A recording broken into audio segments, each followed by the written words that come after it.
আপনাদের কাছে একটা কথাই ঘোষণা দিয়ে বলে, বাবারা, ও আমার দাদা পীরের ভক্ত মুরিদানেরা, ও দাদা হুজুরের আদর্শবানের মানুষেরা, দাদা পীরের কোন আওলাদকে তোমরা গালি দিও না।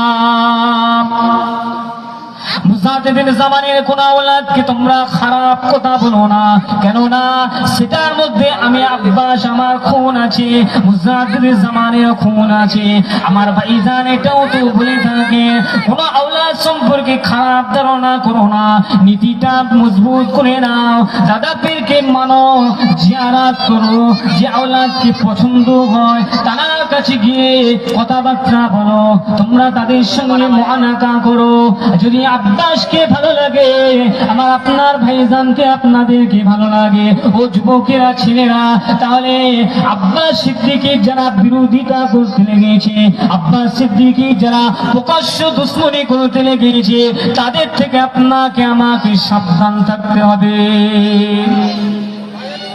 আজ বাজারে শোনা যায়, গ্রাম অঞ্চলে শোনা যায়, আব্বাস সিদ্দিকী নাকি রাজনীতির কথা বলে জলসায়, শোনা যায় না, যায় না?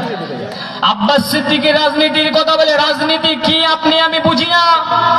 রাজনীতি করেছিলেন বিশ্বনবী মুহাম্মদ রাসূলুল্লাহ, মদিনার মসজিদে বসে বসে রাজনীতি করেছিলেন। শেরেখুল্লাহ আলী কারামাল্লাহু ওয়াজহু এমন করে কুফার বড় জামে মসজিদে বসে বসে রাজনীতি করেছিলেন। রাজনীতি করেছিলেন হযরত ওমর ফারুক রাদিয়াল্লাহু তাআলা আনহু, মদিনার এমন করে মসজিদে নববীতে বসে বসে রাজনীতি করেছিলেন। আব্বাস সিদ্দিকী মসজিদে বসে বলছেন, আব্বাস সিদ্দিকী মেম্বারে বসে যেখানে ইসলামের কথা, কোরআনের কথা, হাদিসের কথা আলোচনা হয়, তার রেফারেন্স দিয়ে রাজনীতির কথা বলে। আব্বাস সিদ্দিকী আজ পর্যন্ত খারাপ কথা বলেছে? যেটা অন্যায় প্রকাশ্য অন্যায় বলেছে, যেটা হারাম সেটা প্রকাশ্য হারাম বলেছে, আর যেটা হালাল প্রকাশ্য হালাল বলেছে। হককে হক বাংলার জমিনে একটাই মানুষ বলার মতো আছে, অন্যায়কে অন্যায় আর বাতিলকে বাতিল সেটা প্রকাশ্য মাইকে বলার মতো একটা মানুষই আছে, সেটা হলো পীরজাদা আব্বাস সিদ্দিকী ভাইজান। দুজনে বলবেন না সুবহানাল্লাহ। বাকি তো সব ঢোল, একবার এদিকে একবার ওদিকে, ঝোল যেদিকে বাড়ছে সেদিকে ঢুকছে। যুবকেরা ছেলেরা আমার, আপনার আমার ভাইজানা, এই বাংলার মানুষদের জন্য নতুন পথ আদর্শ দাদা পীরের মতবাদটা সুন্দর করে তুলে ধরলেন।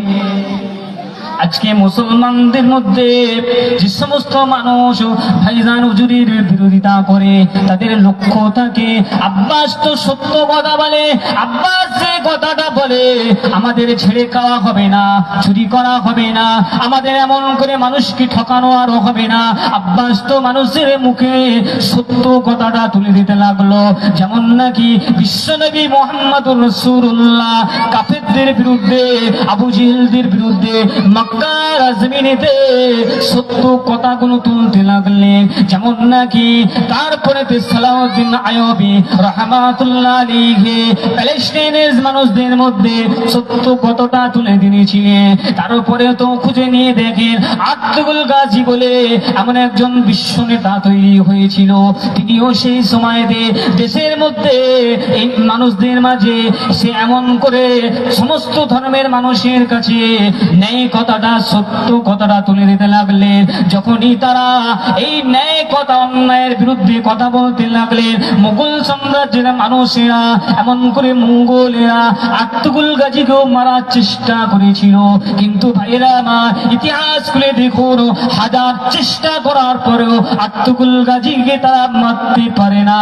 আব্দুল গাজীকে আমার আল্লাহ পাক কবুল করে নিয়েছিলেন।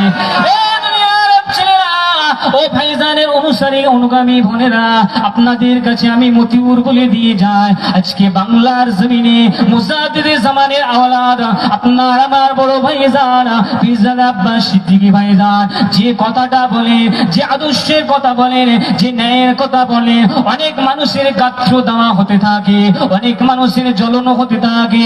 শুনে রেখে দেন, জেনে রেখে দেন, তাকে জানে মেরে দেওয়ারও প্ল্যান করেছিল, তাকে জেলে বন্দি করারও প্ল্যান করে নিয়েছিল। এই দুশ্মন মনিরা শুনে রেখে দাও, আব্বাস সিদ্দিকীকে আমার আল্লাহ পাক যদি ভালোবাসে, তুমি কখনো বন্দুকের গুলি দ্বারা শেষ করতে পারবে না।